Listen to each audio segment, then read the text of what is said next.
اللہ تبارک و تعالیٰ تک پہنچنے کے بہت سے راستے ہیں، یہاں تک کہ صوفیاء کرام نے یہ بھی فرمایا کہ طرق الوصول الی اللہ تعالی بعدد انفاس الخلائق، اللہ تعالیٰ تک پہنچنے کے اتنے راستے ہیں جتنے انسان مخلوقات جتنی سانس لیتی ہے، ان سانسوں کی تعداد جتنی ہے اتنی ہی اللہ تعالیٰ تک پہنچنے کے راستوں کی تعداد ہے۔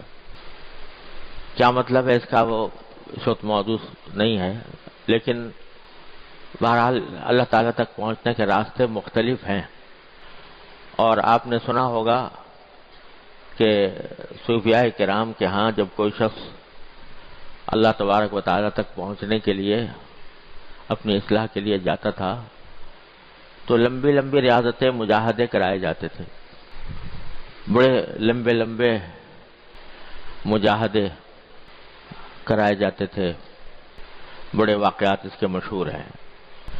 لیکن ہمارے حضرات بزرگوں نے یہ فرمایا، خاص طور سے حضرت گنگوہی رحمۃ اللہ علیہ، حضرت مولانا قطب الارشاد حضرت مولانا گنگوہی رحمۃ اللہ علیہ نے فرمایا کہ سارے راستوں سے سب سے زیادہ آسان بھی اور مفید بھی اور اجمل بھی اور اکمل بھی راستہ ہے اتباع سنت۔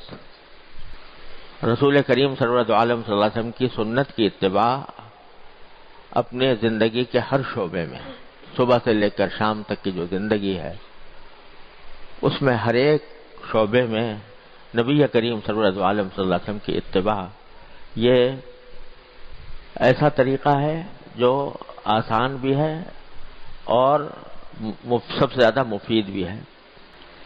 اور میں نے اپنے والد ماجد قدس اللہ تعالیٰ سرہ سے سنا، اور انہوں نے بھی اپنے کسی بزرگ کے حوالے سے بیان فرمایا کہ اس طریقے میں فائدہ یہ ہے کہ جب اس طریقے پر بندہ چلتا ہے تو اللہ تبارک و تعالیٰ خود کھینچ لیتے ہیں اس کو، اس میں جذب کی صلاحیت ہے۔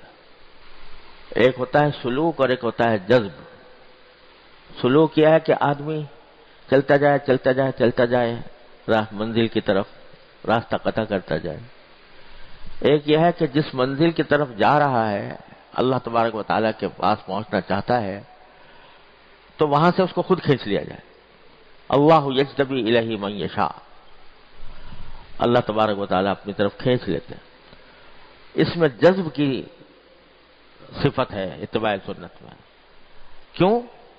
اس لیے کہ حضور نبی کریم سرورت عالم صلی اللہ علیہ وسلم اللہ تبارک و تعالیٰ کے محبوب ہیں، اللہ تبارک و تعالیٰ کے محبوب ہیں، اور محبوب کی ادا، محبوب کی خاصیت یہ ہوتی ہے کہ جو اس سے محبت کرنے والا ہوتا ہے وہ اس کو اپنی طرف کھینچتا ہے۔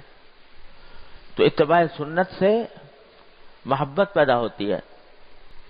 یحببکم اللہ، اللہ تبارک و تعالیٰ سے اگر محبت رکھتے ہو تو اتباع کرو نبی کریم صلی اللہ علیہ وسلم کی، تو یحببکم اللہ، اللہ تمہارے سے محبت کرے گا۔ تم کیا کرو گے محبت اللہ سے؟ اللہ تم سے محبت کرے گا۔ یحببکم اللہ، تو جب اللہ محبت کرے گا تو محبت کرے گا تو اپنے پاس نہیں بلائے گا۔ ہونا تو یہ ہو چاہیے کہ ہم محب ہوں وہ محبوب ہو، ہم محبت کرنے والے ہوں وہ محبوب ہو، لیکن اتباع سنت کے نتیجے میں وہ محب بن جاتے ہیں، ہم محبوب بن جاتے ہیں۔ اتبعونی یحببکم اللہ۔ تو جب اتباع کر رہے ہوں گے تو اس وقت اللہ تبارک و تعالی محبت فرمائیں گے، تم محبوب بن جاؤ گے، اور محب جو ہوتا ہے وہ اپنے محبوب کو اپنے پاس کھینچتا ہے۔ لہذا اتباع سنت وہ راستہ ہے جس میں اللہ تبارک و تعالی خود اپنی طرف کھینچ لیتے ہیں، اور سنت جس قسم کی بھی ہو، چھوٹی ہو بڑی ہو، دیکھنے میں معمولی معلوم ہو رہی ہو، لیکن جب بندہ نبی کریم سرورت عالم صلی اللہ علیہ وسلم کی سنت کی اتباع کی نیت سے وہ عمل کرتا ہے، چاہے وہ کتنا ہی چھوٹا نظر آ رہا ہو، تو یحببکم اللہ کا اثر ضرور متحقق ہوگا۔ میرے شیخ حضرت عارفی قدس اللہ تعالیٰ سرہ فرمایا کرتے تھے کہ جس وقت تم فرض کرو بیت الخلاء میں داخل ہو رہے ہو اور اللہم انی اعوذ بک من الخبث والخبائث جو سنت ہے وہ دعا پڑھ کر اور پھر بایاں پاؤں اندر پہلے رکھ رہے ہو، اس لیے کہ سنت یہ ہے کہ بایاں پاؤں پہلے رکھا جائے. جس وقت یہ عمل کر رہا ہے اس وقت تم اللہ کے محبوب ہو، اس واسطے کہ اللہ تعالیٰ نے فرمایا یحببکم اللہ تعالیٰ محبوب کرے گا.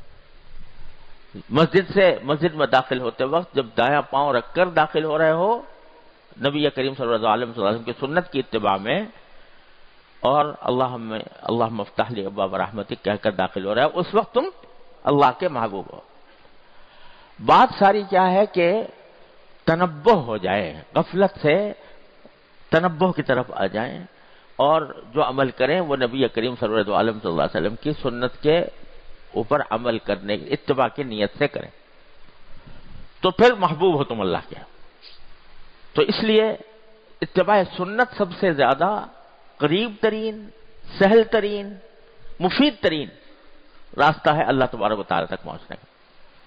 حضرت مجدد صاحب رحمۃ اللہ علیہ، حضرت مجدد الفسانی رحمۃ اللہ علیہ فرماتے ہیں، میں نے اپنے شیخ سے بار بار سنا رحمہ اللہ تعالی، وہ فرماتے ہیں کہ میں نے الحمدللہ جتنے علوم ظاہر تھے ان سب کی تکمیل کی، حدیث فقہ تفسیر، حدیث فقہ، عقائد، کلام، جو کچھ بھی علوم ظاہر تھے سب پڑھے، اللہ نے اس میں مجھے کمال تک پہنچایا. پھر میں نے علوم باطن کی سیر کی اور جتنے تصوف کے سلسلے تھے ان سب کو دیکھا اور برتا، ان سے گزرا، یہاں تک کہ ایسی مقام پر پہنچا کہ لوگ اس کے سامنے کہوں، کوئی کہے گا کہ یہ زندیق ہو گیا، کوئی کہے گا کہ یہ ملحد ہو گیا. لیکن واقعہ یہ ہے کہ میں اس مقامات تک پہنچا، یہاں تک کہ ایک مرحلے پر مجھے یہ فرمایا انہوں نے کیونکہ خود مجھے نبی کریم سرور دو عالم صلی اللہ علیہ وسلم نے خلعت پہنایا.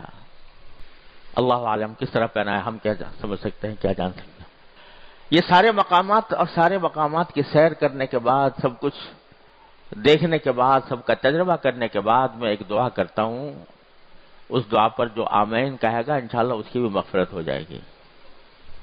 وہ دعا یہ کرتا ہوں کہ یا اللہ مجھے اتباع سنت کی زندگی عطا فرما، آمین. یا اللہ مجھے اتباع سنت ہی پر زندہ رکھ، آمین. اے اللہ مجھے اتباع سنت ہی پر مجھے موت عطا فرما، آمین. تو سب سے قریب ترین راستہ اتباع سنت کا ہے. تو نبی حضرت عارفی قدس اللہ تعالیٰ سے روح جن کی یہ کتاب ہے وہ ہم سے فرمایا کرتے تھے کہ بھائی میں نے یہ اس لیے لکھی ہے کتاب کہ اس کو پڑھو، یہ ایک ڈائری ہے کہ جس کے ذریعے یہ دیکھو کہ اس میں کیا لکھا ہے، کیا طریقہ رسول کریم صلی اللہ علیہ وسلم کا بیان ہوا ہے، اور پھر اپنا جائزہ لیتے رہو میں کیسا کر رہا ہوں.